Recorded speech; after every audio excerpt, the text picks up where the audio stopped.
I met an elven mage earlier. Solus, I believe he was called. I admit I was surprised. I didn't expect to find mages among the Inquisition. Tell me, why were you at the Divine Conclave?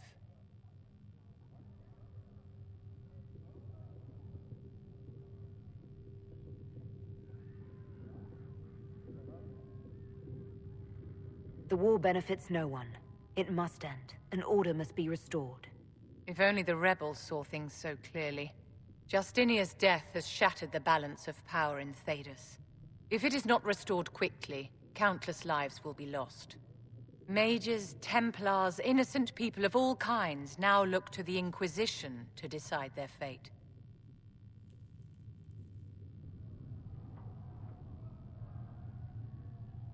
I'll try not to let them down.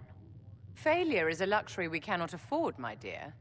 For almost 1,000 years, the world believed it was in the hands of the Maker. And now many believe you are the agent of his will. Whatever the truth is, that belief gives you power.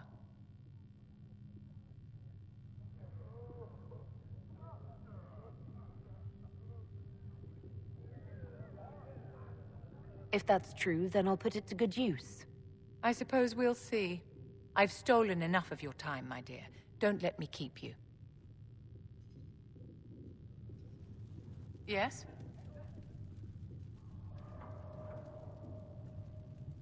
I wanted to ask you about the Circle of Magi. Of course. What do you wish to know? You must have an opinion of the Templars after living so long in the Circle. Having opinions about Templars, my dear, is exactly like having opinions about mages or Navarrans or men.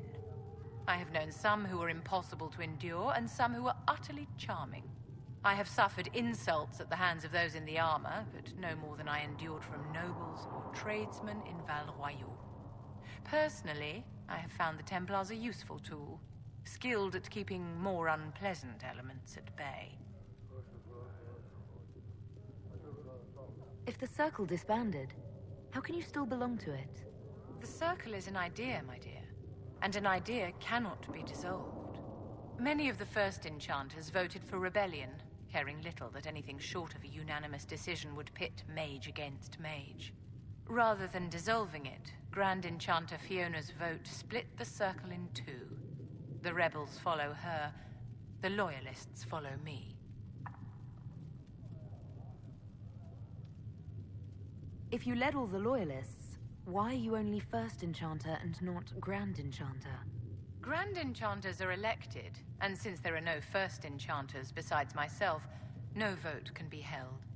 I could name myself Grand Enchanter, but the title holds no meaning now. When the circles are restored, that will change.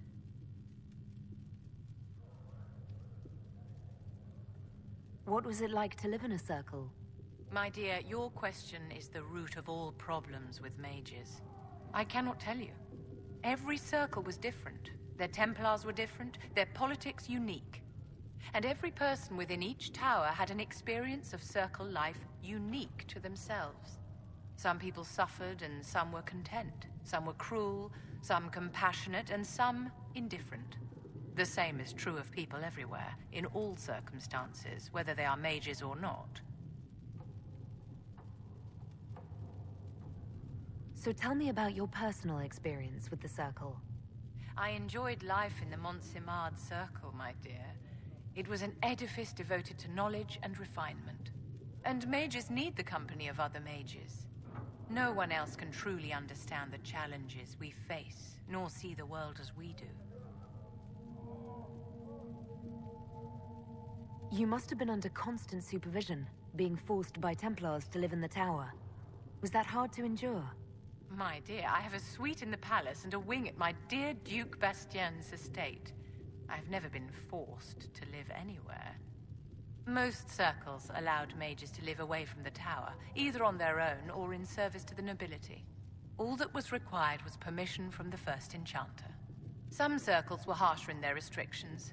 Kirkwall was the worst, but it was the exception. Most were quite permissive. Perhaps too permissive, in retrospect. How did we come to this state with the circles in revolt?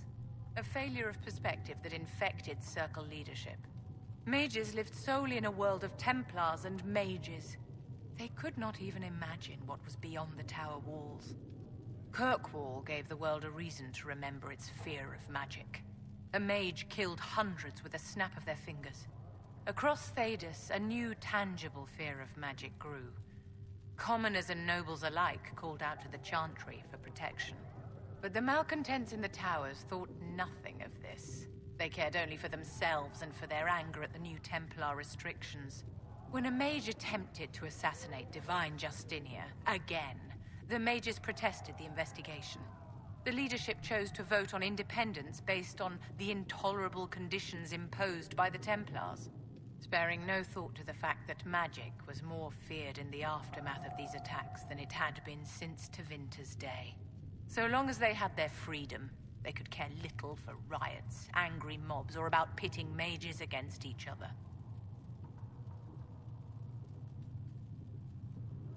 Are you familiar with Grand Enchanter Fiona? We've met. Before her horrendously ill-timed and selfish vote for independence, I thought her adequate at her job. In her dotage, she could not handle looking after the well-being of so many people. We would have done better to replace her years ago, to let her spend time gardening. Did they have cause to rebel? In the aftermath of their terrorist attacks? Was that really the most opportune time to break away? By all means protest abuses by the Templars. Just don't do it in a way that says mages support wholesale murder. By voting when they did, my colleagues all but declared war upon the ordinary people of Thedas. A war in which we are outnumbered 100 to 1. I thought the fighting was only between mages and Templars. Why are mages fighting mages? The vote for independence was carried by only a small margin, but Fiona chose to let the motion stand. Those who opposed a rash declaration of war against the entire free world had little choice. By breaking from the Chantry when they did, the rebels declared themselves in support of mass murder. Anyone who did not wish to support terrorism and the slaughter of innocents was forced to take arms against the rebels.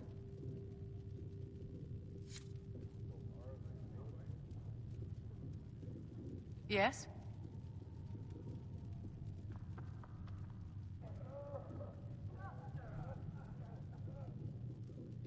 I'd like to know more about you, Madame Vivienne. Whatever would you like to know?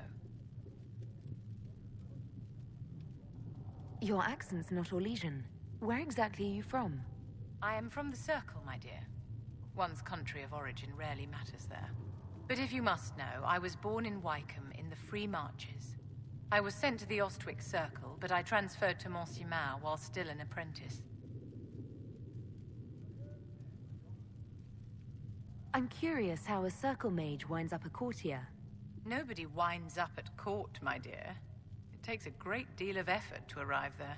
I caught the eye of Duke Bastien de Ghislaine, an advantageous connection that opened many doors. When the position of Enchanter to the Imperial Court became vacant, I was able to secure it. You're married to the Duke de Ghislaine? Of course not, my dear. Don't be ridiculous. Marriage is the business of alliance and inheritance. I'm Bastien's mistress. And what does the Duchess de Ghislaine think of this arrangement? We got along quite well. Duchess Nicoline and I used to host musical salons together. She was a great patron of the arts. She passed away from a fever a few years ago, the poor dear.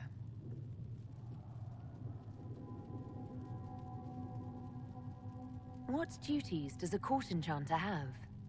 I am tasked with providing assistance to the Empress on arcane matters. Most of my predecessors restricted this to lighting lamps and doing parlor tricks. In such troubled times as these, however, I provide political advice to Her Majesty on the subject of the Mage Rebellion.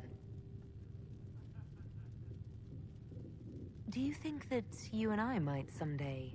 How very sweet of you to ask, but no.